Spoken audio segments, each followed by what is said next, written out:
जयंत चौधरी के भाजपा के साथ गठबंधन की अटकलों के बीच जयंत चौधरी के एक ट्वीट ने हलचल मचा दी। उन्होंने ट्वीट में लिखा कि बिरयानी खाओ या पुलाव खाओ, लेकिन खाना ही है तो खीर खाओ। उनके इस ट्वीट से दोबारा इस बात की चर्चा तेज हो गई थी कि क्या जयंत चौधरी भाजपा के साथ गठबंधन की अटकलों पर मोहर लगाने वाले हैं। लेकिन इस बीच उनके प्रवक्ता और पार्टी के कई पदाधिकारियों ने कहा कि ये ट्वीट खासकर उस मीडिया चैनल्स के लिए था या उन लोगों के लिए जो इस तरह की चर्चाएं कर रहे हैं और इस तरह का माहौल बना रहे हैं कि जयंत चौधरी भाजपा के साथ गठबंधन में जा सकते हैं। उनके लिए इस ट्वीट को कहा गया था कि अपने घर बैठकर आप पुलाव पकाइए या फिर बिरयानी पकाइए। अब इसके बाद जयंत चौधरी ने साफ तौर पर एक बार फिर कहा है कि जिस तरह से किसानों की बात है या फिर पूर्व पश्चिम की जो किसानों की बदहाली का मुद्दा रहा है उस पर वो जिस तरह से मुखर होकर सामने आते रहे हैं, वैसे ही वो आगे भी मुद्दा उठाते रहेंगे और भाजपा से जो अटकलें लगाई जा रही हैं उसमें कोई भी दम नहीं है।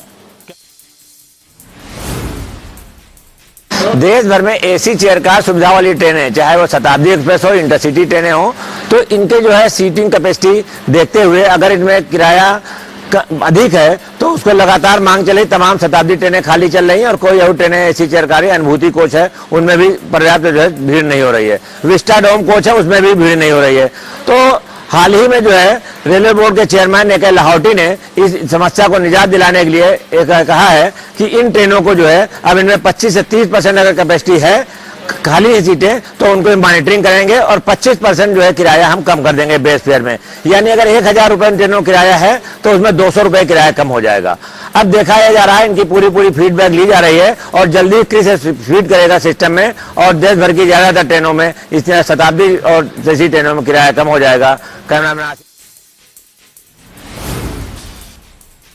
उत्तर प्रदेश में खिलाड़ियों के कोटे से पुलिस विभाग में 229 आरक्षी के पद पर आज नियुक्ति पत्र वितरण किए गए।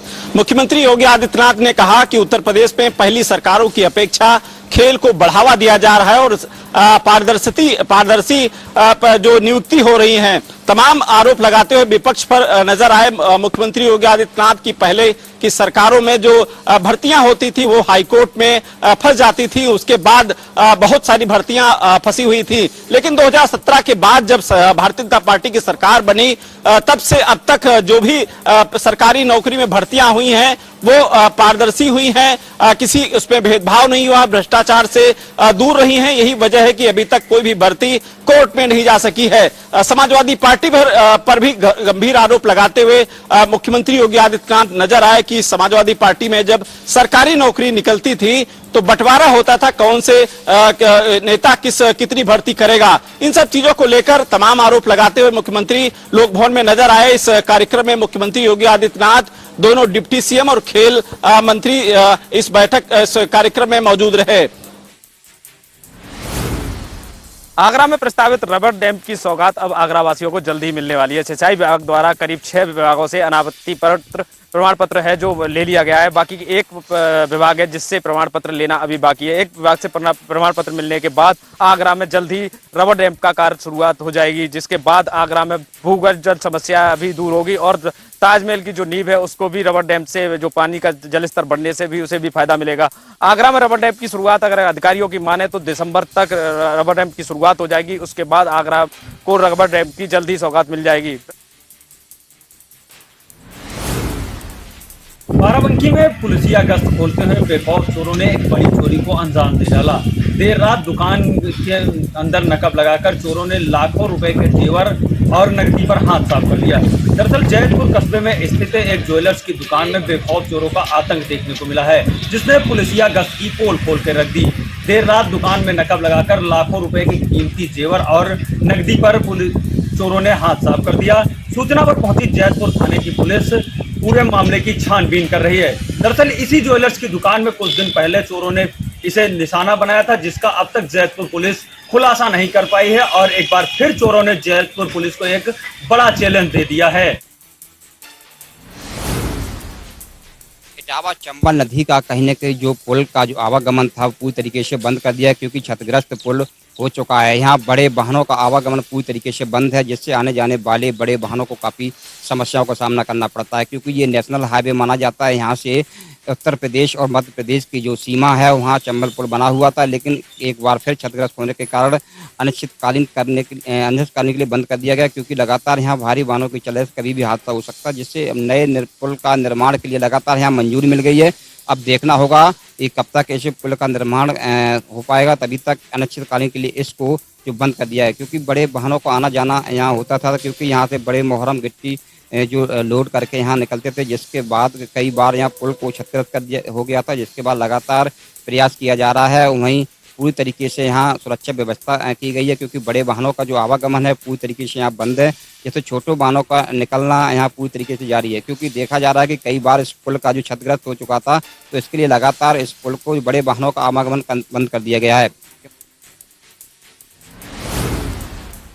हमीरपुर जिले में 24 घंटे पूर्व हुई हत्या का आज पुलिस ने खुलासा कर दिया है। पूरा मामला हमीरपुर जिले के भरुआ थाना क्षेत्र स्थित चंदपुरवा बुजुर्ग गांव का है, जहां पर प्रदीप पांडे एक महिला से बात किया करते थे। महिला के पति द्वारा जब पूरे प्रेम प्रसंग की जानकारी हो जाती है तो महिला का पति अपनी पत्नी को लाठी डंडों से पिटाई करता है और उसको घर बुलाने का दबाव बनाता है। जब प्रेमिका अपने प्रेमी को घर बुलाती है तो साजिश के तहत ससुर और अपने पति से मिलकर उसकी हत्या कर देते हैं। हत्या के साजिश छुपाने के लिए घर की पूरी तरीके से धुलाई कर देते हैं और सबको ले जाकर दूर खेत में फेंक देते हैं, जिसकी जानकारी लोगों द्वारा थाने में दी जाती है तो 100 की शिनाख्त कर पुलिस द्वारा पोस्टमार्टम को भेजा जाता है। उसके बाद परिजनों का यह कहना है कि जो महिला जिसने हत्या करवाई है उसका उस युवक से बहुत पहले से प्रेम प्रसंग चल रहा था। यदि प्रशासन की बात की जाए तो प्रशासन ने पूरी घटना की जब जानकारी की तो प्रशासन को उस हत्यारों ने बताया कि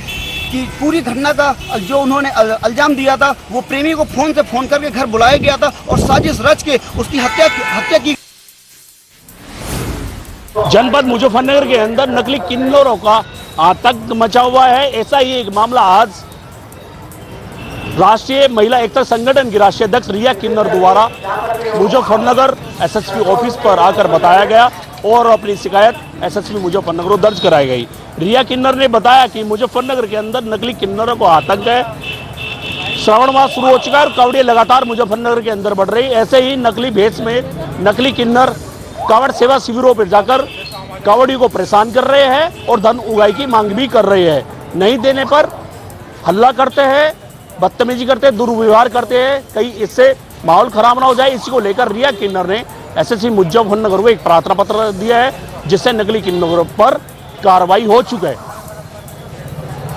रिया किन्नर ने बताया कि लगातार मुजफ्फरनगर में हम लोग सनातनी किन्नर सेवा भी करते रहते हैं और समाज के साथ भी रहते हैं, लेकिन नकली किन्नरों द्वारा लगातार आतंक मचाया जाता है और लोगों के साथ अभद्र व्यवहार भी किया जाता है।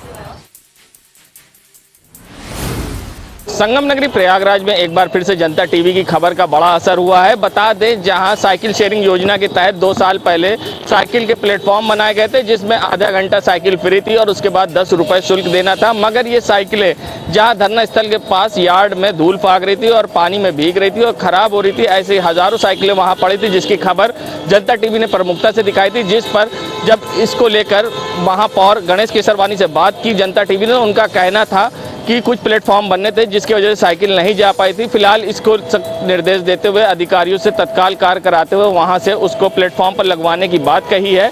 एक बार फिर से जनता टीवी की बड़ी खबर का असर हुआ है। बता दें, जिस तरह से जनता टीवी ने इस खबर को प्रमुखता से दिखाई थी, इसके बाद अब इस पर संज्ञान लिया गया है और जल्द ही ये साइकिलें अपने प्लेटफॉर्म पर पहुंचेंगी, जिससे फिर से पब्लिक एक बार इसे इस्तेमाल कर सकेगी।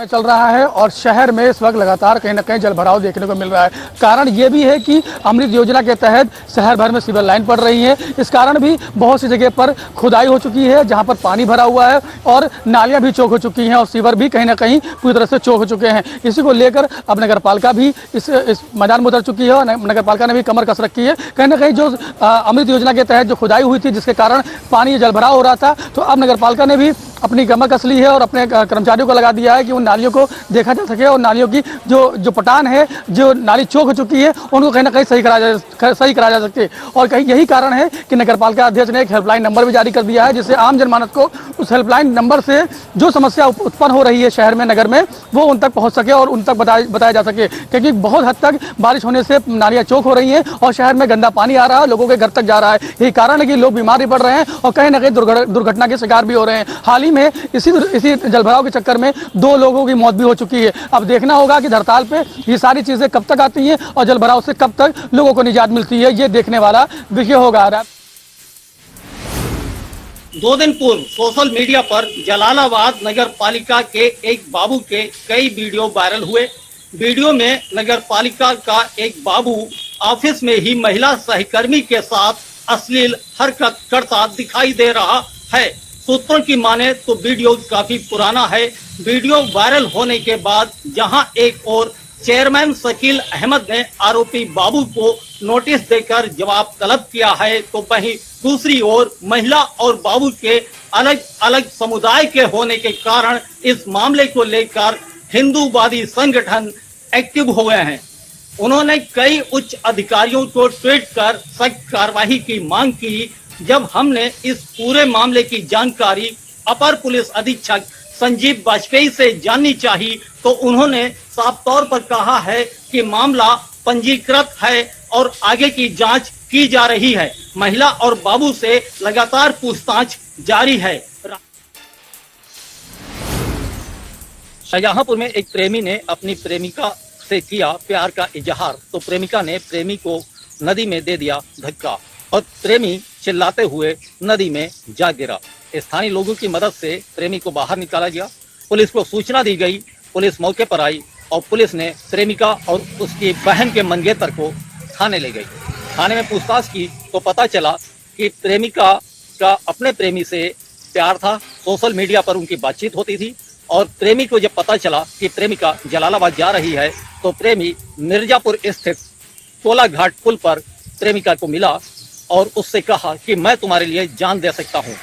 प्रेमिका ने इस बात को हंसी में लिया और प्रेमिका ने अपने ही प्रेमी को धक्का दे दिया। प्रेमी चिल्लाता हुआ नदी के अंदर जा गिरा। बमुश्किल से प्रेमी को बाहर निकाला। फिलहाल पुलिस पूरे मामले की जांच कर रही है।